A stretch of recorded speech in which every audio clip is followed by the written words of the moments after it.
in a fraction of a second. It changed my life. Now I'm someone else. No warning, no premonition, nothing. My name is Corey Shaughnessy, and I used to own Gallery Jewelers in Austin, Texas. The thing that made the jewelry business really fun is selling engagement rings, selling jewelry to people because they're marking special occasions. Ted kind of had the same passion. He loved colored gemstones. We called ourselves Gallery Jewelers. It should have been called Ted's Jewelers because it really was all about him. March 1st was just a boring day. He came home from work, we had dinner. I basically rolled over to go to sleep. And the next thing I know, one of the dogs barks. This was early morning hours. 2 shooters enter the Shaughnessy home. They quietly move through the home. Ted sits up in bed and he grabbed his gun to go see what it was. I hadn't even gotten my head back on the pillow, I don't think, before I heard the first gunshot. And then there was a barrage of gunfire. One of the shooters advances towards the master bedroom where Corey is. I grabbed my gun, I started shooting back. And I ran out of ammo. I just bailed into the closet. Travis County 911. Do you need police fire or paramedic? I don't know. I'm in the closet. There were shots fired. Help me. Okay, we're helping you, ma'am. Help me. I heard this, horrible, horrible moaning. And when I came out of the closet, I saw Ted's legs, and I could tell that he was dead. Okay. Oh, my God. Take a deep breath. You're doing awesome, Corey, okay? Oh, God. Theodore Shaughnessy was shot dead in his Austin area home by an intruder. Corey Shaughnessy shot back at the intruder and wasn't hurt. I was under the impression that this was a robbery that had gone bad. There was nothing stolen. We weren't finding anybody that had any ill feelings towards either one of them. We didn't have any idea who committed this murder. Anybody that can do this is a sociopath. It's just absolutely crazy. I don't even know why. I really don't know why.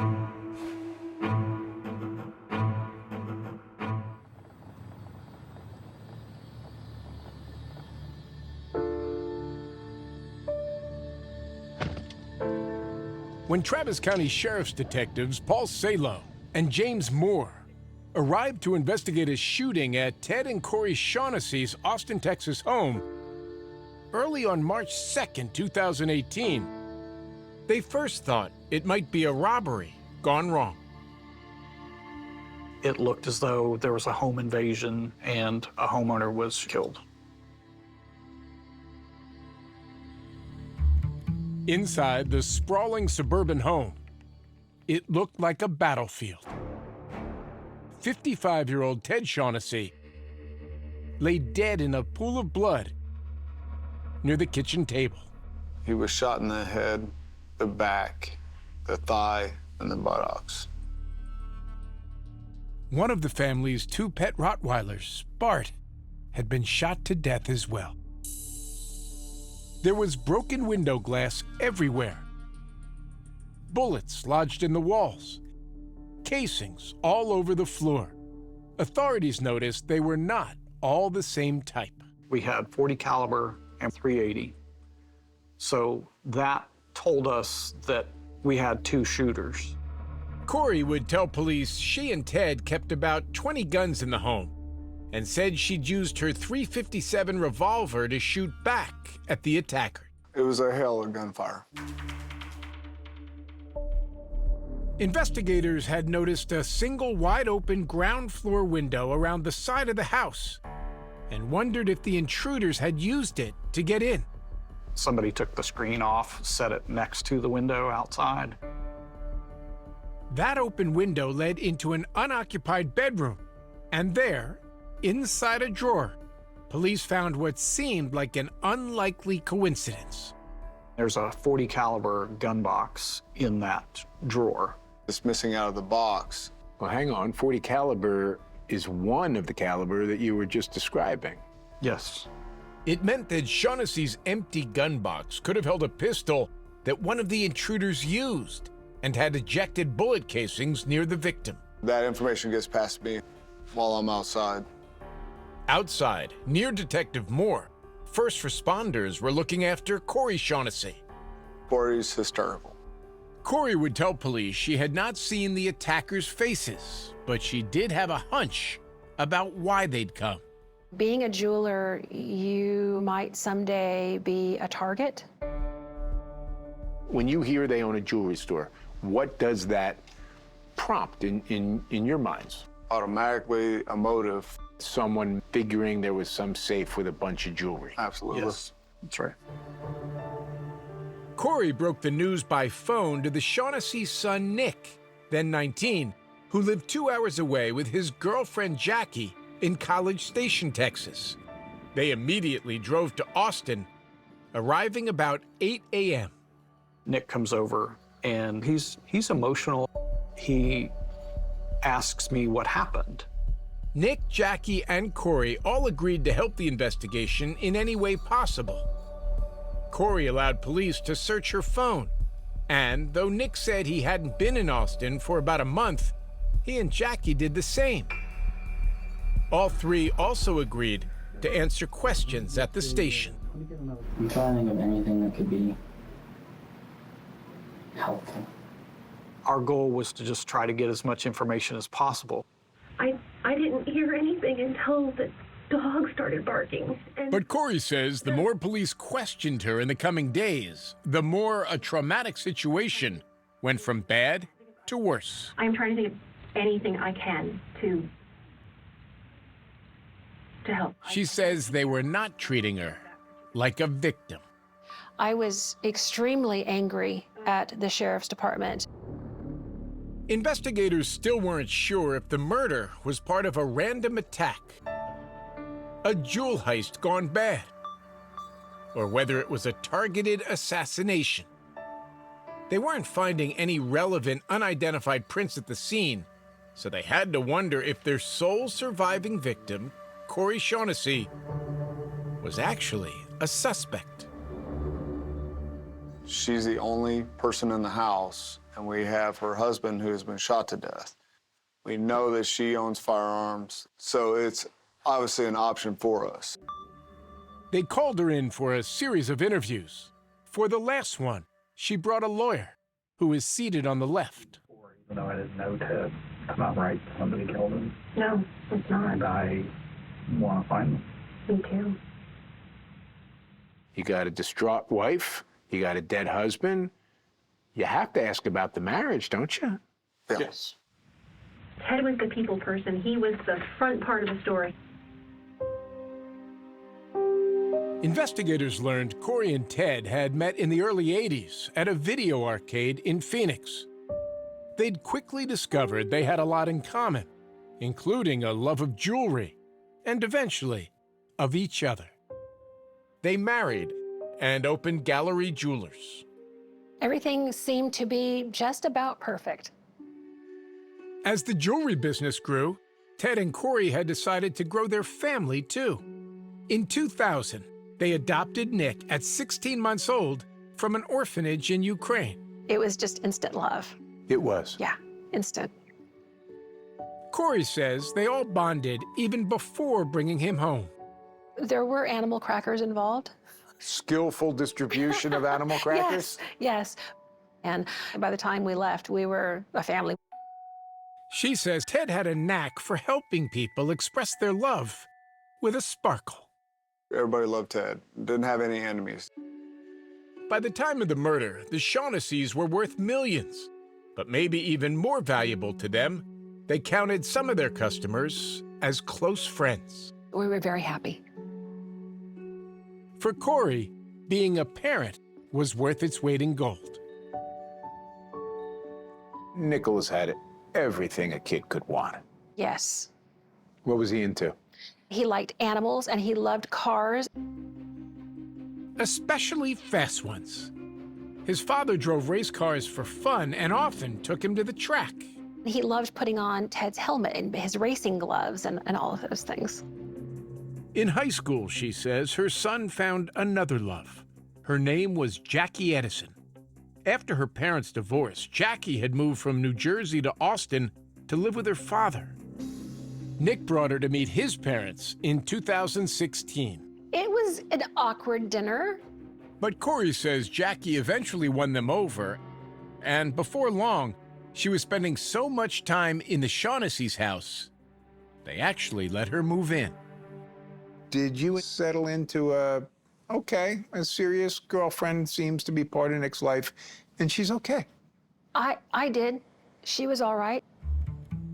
In August of 2017, Nick and Jackie moved out to start a new life in College Station. She in school, he as a day trader with his parents' financial backing. Ted and Corey would have less than a year to enjoy their empty nest before that horrible night in March. Police stayed on the scene for hours trying to process all the evidence. I was actually on call when the murder occurred. Amy Meredith was an assistant district attorney and says police asked her to come help them process and preserve the scene, an unusual request. She arrived around 11 a.m. and after looking around, began to believe as they did that Ted Shaughnessy probably knew whoever had attacked him. This was not a stranger. This was not a stranger killing. Meredith was sure the home was just too big and too dark for a pair of random robbers or jewel thief wannabes to find their way around. Maybe, even more importantly, There was nothing stolen. nothing from that safe. No valuables missing from the rest of the house. So everything for you pointed to inside job. Yes, without a doubt.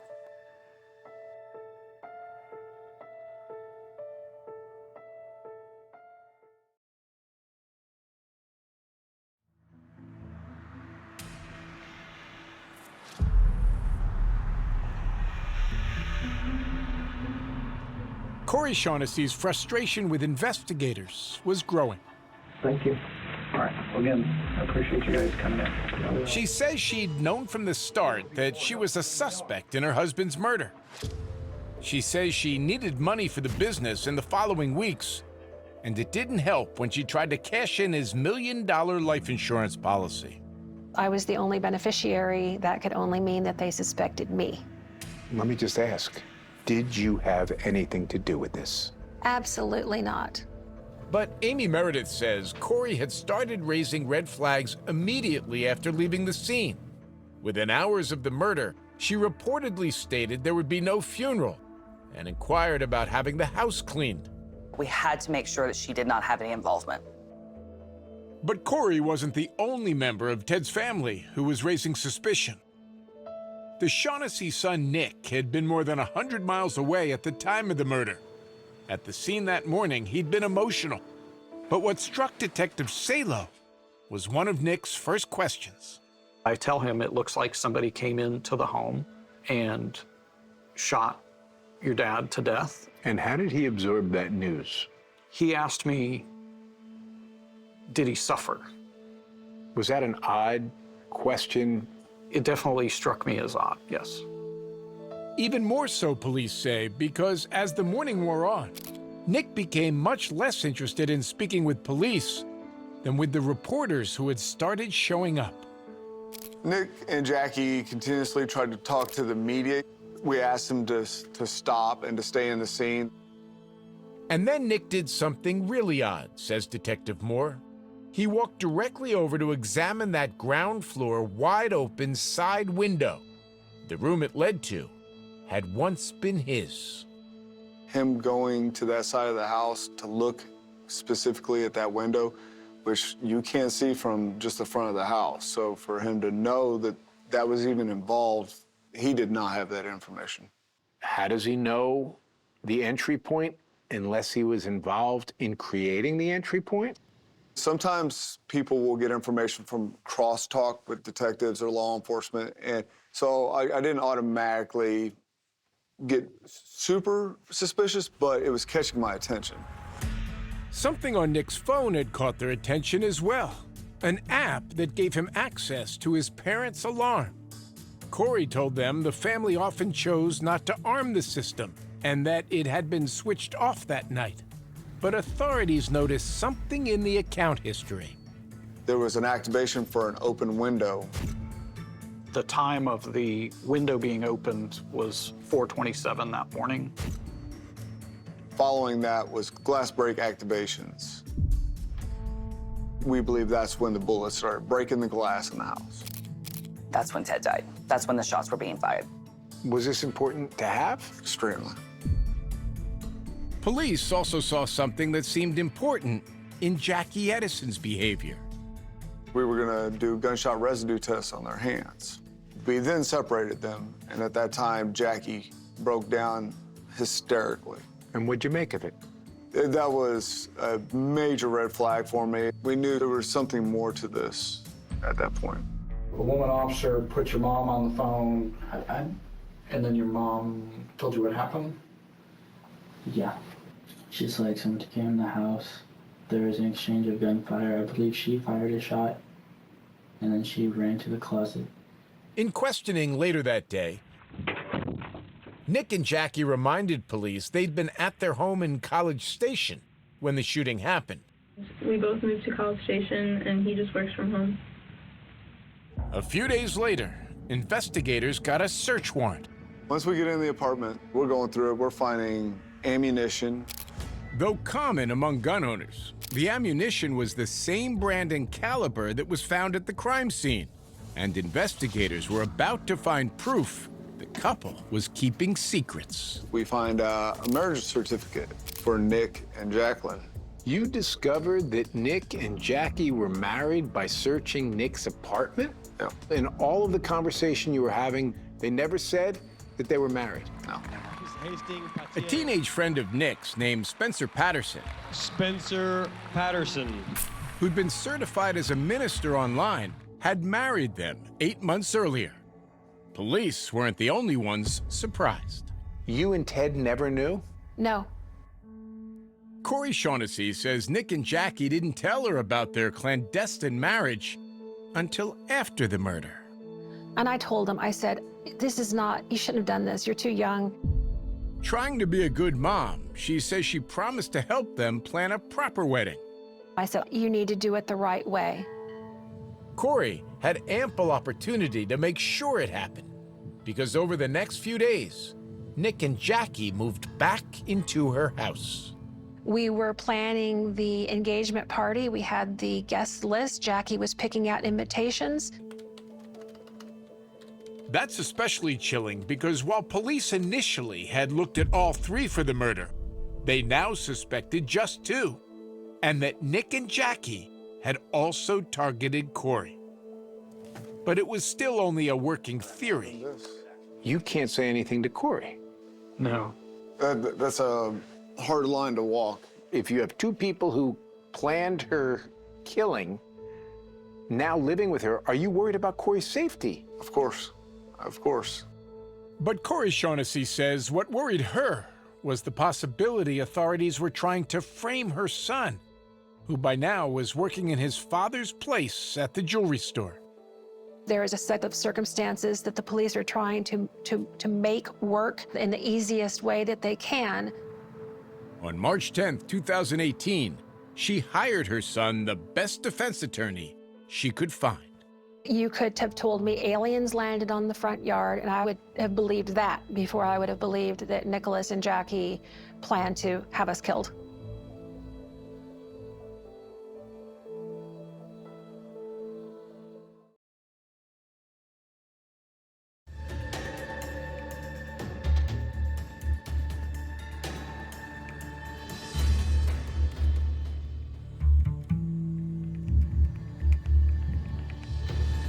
Corey Shaughnessy knew police were suspicious of Nick and Jackie, but she says she had no reason to think they were right.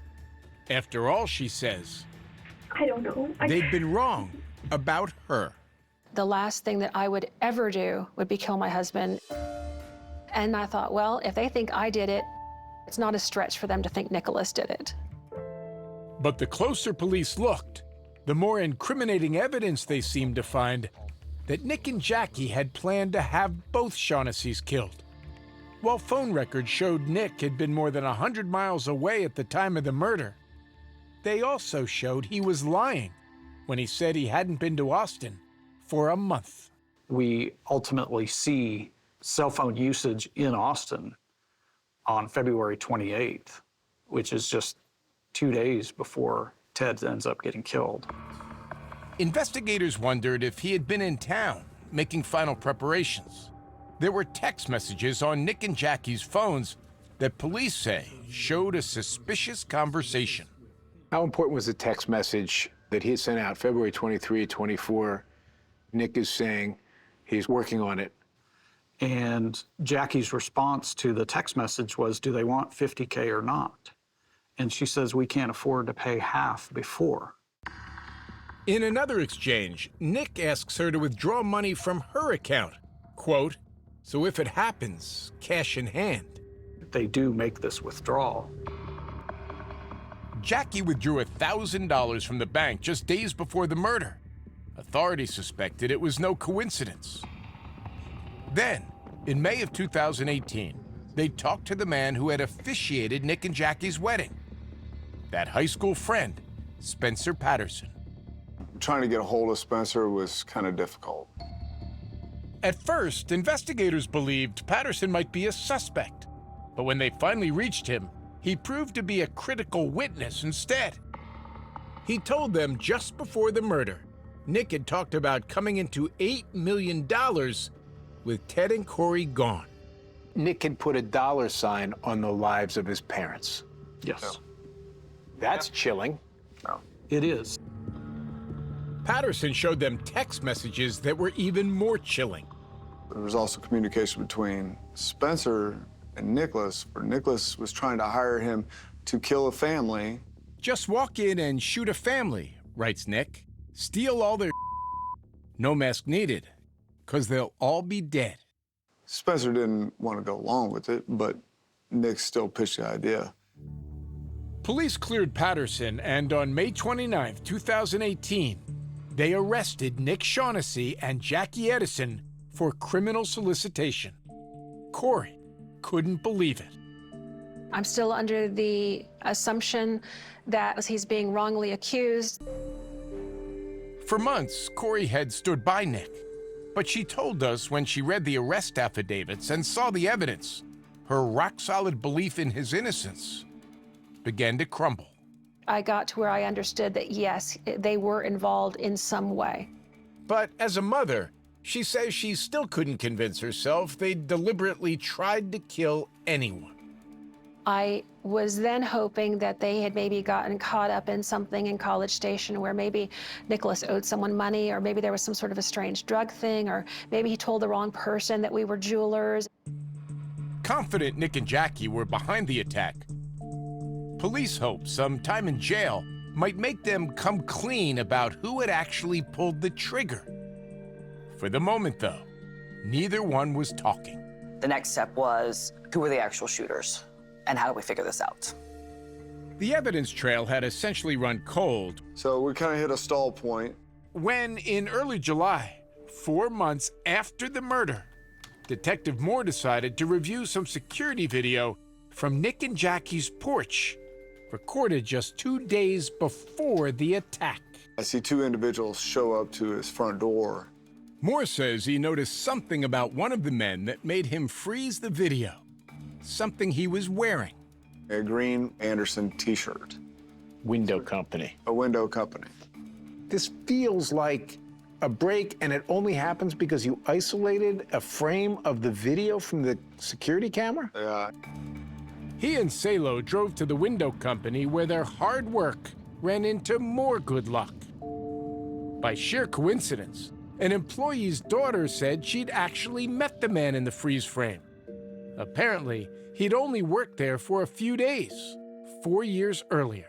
And this woman still remembered his name. Sergeant, what are the odds of a hit like this on the identity? It was crazy that we got that break.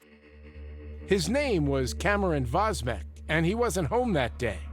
But his wife answered the door and quickly got their attention. I know why you're here. That kid who hired somebody to kill his jewelry store parents. Hang on. She doesn't know who you guys are. You identify yourselves as detectives, and she says, I know why you're here? Yes. She said a few months earlier, a man named Johnny Leone had asked her husband to commit murder for money, but he turned him down. Police ruled out Vosmek as a suspect, but Leone turned out to be the other person in the security video from Nick and Jackie's porch. When they brought him in for questioning, he told them he was no murderer, but he admitted Nick had tried to hire him. I'm not gonna lie to you. When someone offers you $100K, you're gonna think about it. He's luring you into this to commit murder. Yeah. Police were convinced that Leone had taken the bait. I'm just telling you, we know you're involved in this. We know what happened. You know I'm involved. Absolutely. There's no doubt.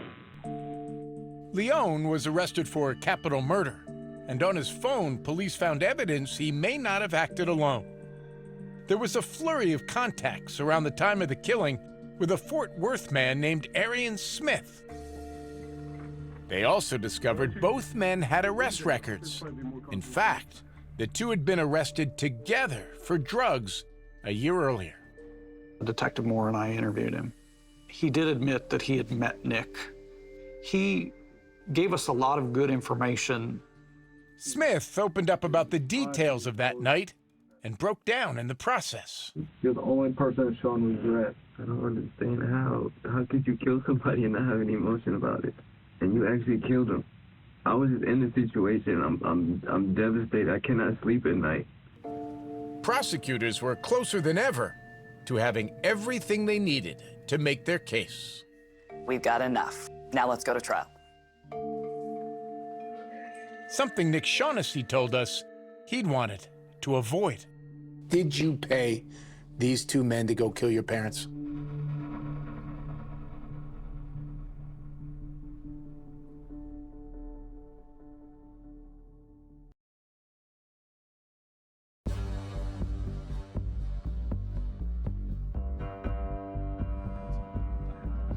After police arrested the last of their 4 suspects, Arian Smith, Detective Salo says Smith told them he wasn't just there for Ted's murder.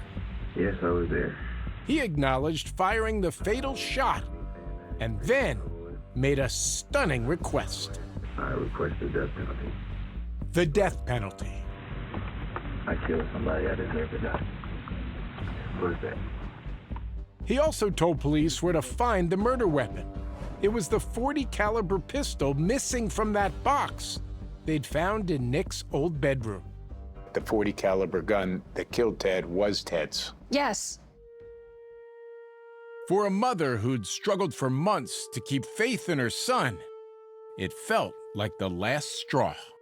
Too much had happened that pointed to Nicholas and Jackie having involvement. And Corey was horrified to realize she'd spent months sheltering the very people who'd planned to have Ted and her murdered that night. What a chilling thought. 2 people who tried to have you killed, and they're living in your home. Very. It's very chilling. I bought all the groceries. I paid all the bills. I bought her clothing. This is diabolical. Absolutely. They thought they had gotten away with it. Do you prefer Jackie or Jacqueline? Or Jackie? But after their arrest, it took just a couple of weeks for Jackie to blame Nick. Did Nicholas hire somebody to kill his parents? Yeah. And Jackie seemed to know why he'd done it. She says Nick was in desperate financial straits, with a failing day trading business and thousands in overdue loans, including at least one from Corey. think his mom gave him $30,000, and she expected money in return, but he wasn't paying her. After her cooperation, authorities released Jackie on a reduced bond, and prosecutor Amy Meredith resolved to go after Nick for the maximum. We're gonna try Nicholas Shaughnessy for capital murder. At this point, were you prepared to testify against Nick? Yes. Nick Shaughnessy and the two alleged hitmen were charged with capital murder. But by the spring of 2021, Amy Meredith had left her job as assistant district attorney. And there was a new DA, Jose Garza, whose office made the men an offer: avoid a possible death sentence by pleading guilty to a reduced charge of murder and serve 35 years with the possibility of parole. Leone and Smith agreed, and Corey wrote to Nick to suggest he do the same. If I could speak to Ted, I think that would have been his choice. Nick Shaughnessy accepted the deal. He could be released when he's 36. In the summer of 2023, we visited him in prison near Houston. Did you hire people to go kill your parents? Yes, Jackie and I participated in multiple aspects to Never mind kill my participated in multiple aspects. Did you pay these two men to go kill your parents? Yes. Nick told us he's sorry for all of it. I know that I'm here because of those actions. Nick, at the end of the day, are you sorry for what you did, or are you sorry that you got caught? I'm most truly, passionately sorry for what I did.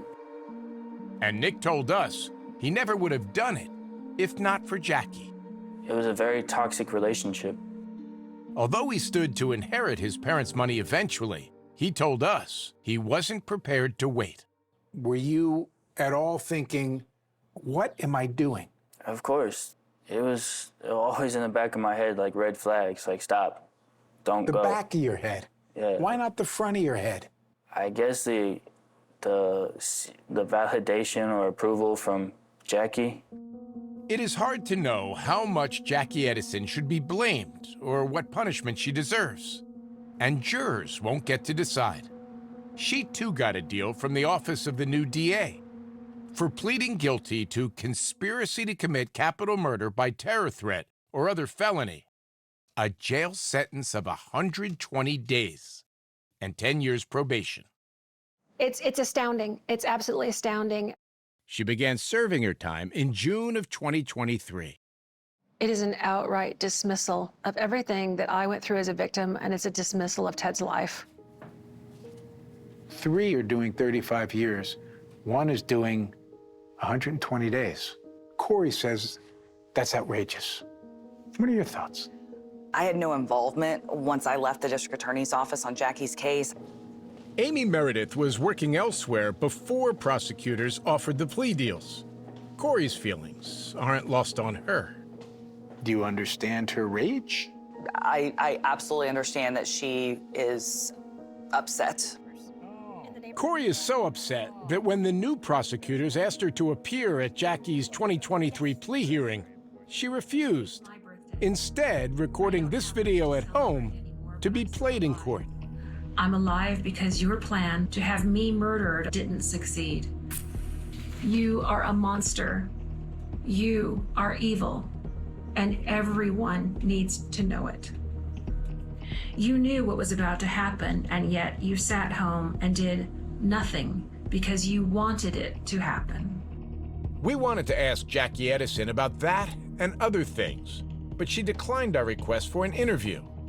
On the day she was released from jail, our producer, Jenna Jackson, approached her. Hey, Jacqueline. What do you make of Nick Shaughnessy's apology? See more evidence from the case at 48hours.com.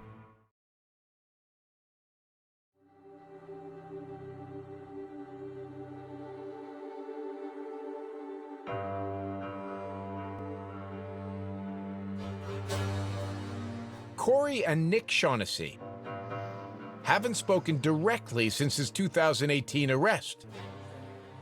When you look in the mirror, Do you see evil? My mom stated that. Me being evil. I don't see evil in me.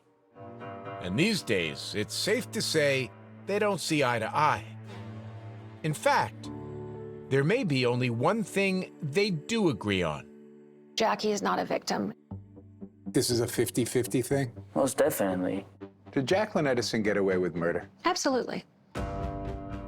On October 17th, 2023, Jackie Edison walked out of an Austin area jail after serving her 4-month sentence.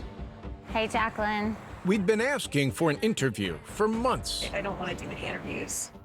But our producer, Jenna Jackson, had some questions for her anyway.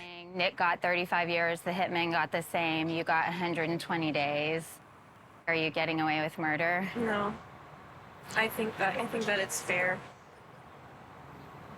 I think it accurately reflects the level of involvement.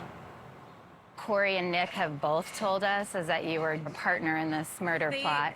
Yeah, I think Nick is saying whatever he has to say to kind of clear his name. And Corey is very much in denial about what really happened. You weren't in on this plot and not in. No. Didn't get money out to pay the hitman. No, ma'am. Is she innocent? No, absolutely not. No, she knew. She knew what he was trying to do. She could have stopped this at any time. I tried to stop him. But investigators say there is no evidence Jackie ever tried to stop the murder. She's no princess in this. And according to what Nick told authorities, Jackie had been making plans for spending the Shaughnessy's money. I found out that Jackie had already picked out the car she was going to buy her mother with the money that they made. Off of the murder of you and Ted? Yes. I'm not defending her by any degree. Though she did eventually help them make their case against the person they identified as the key culprit. They're both to blame. Who took more action? It's Nick. You take Nick out of this, you don't have the incident. You take Jackie out? Still happens. Do you understand Corey's frustration? I do. Absolutely. And we empathize with her. But Moore and Salo say Jackie's plea deal wasn't their call. Our job ended at the arrest, and there's not a single step further that we can take it. We wanted to ask DA Jose Garza exactly why Jackie Edison got 120 days after the other three got 35 years. But he wouldn't agree to an interview. A district attorney's spokesperson sent us a statement saying, quote, "Our office takes acts of violence seriously and is committed to holding people who commit violent crimes accountable." The statement also said Edison is on 10 years probation, and if she violates the terms, she could face 20 years in prison. Corey Shaughnessy says a full explanation from authorities would have helped her make sense of something that has always struck her as impossibly wrong. So no one's ever explained to you why this enormous disparity in sentence? No, absolutely not. It's a slap in the face to my mother. Now you're concerned about your mother? Most definitely. True or not, Nick Shaughnessy told us he hopes someday Corey will agree to speak with him. What would you say to her? I wish I could tell my mom how truly sorry I am, that this is not something I'm proud of, and I failed her as a son. It means nothing to me. Do you think he believes it, what he's saying? I don't know that person. I have no idea who Nicholas Shaughnessy is. And Corey says there is no point responding to an apology she was never meant to hear. In my mind, I am supposed to be dead. And so I'm a ghost, and ghosts can't speak. But even after a betrayal no mother should ever have to see, Corey still can't bring herself to condemn her son altogether. Do you still love your son? I love the person I knew to be my son before this happened. You love that 8-year-old boy racing cars with his dad? Yes. She knows that boy is gone forever, and so is the life she and Ted tried to build around him. Nicholas and Jackie destroyed my entire world. They took my husband. They took memories. They took my business. They took everything I had that I cared about. But now, living out of state under a different name, Corey is determined to make the most of every day. It'll always be there. It'll always be a part of who I am. But I've been given life, and I need to do something with it.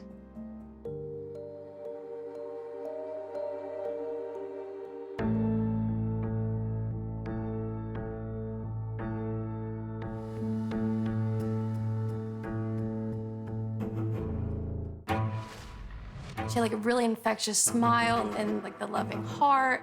Beloved friend and daughter taken too soon. What happened to her in this car? Kaylee's parents track it down for answers. You became investigators. We did. I don't think the stakes could be any higher. 48 Hours, Saturday on CBS and streaming on Paramount+.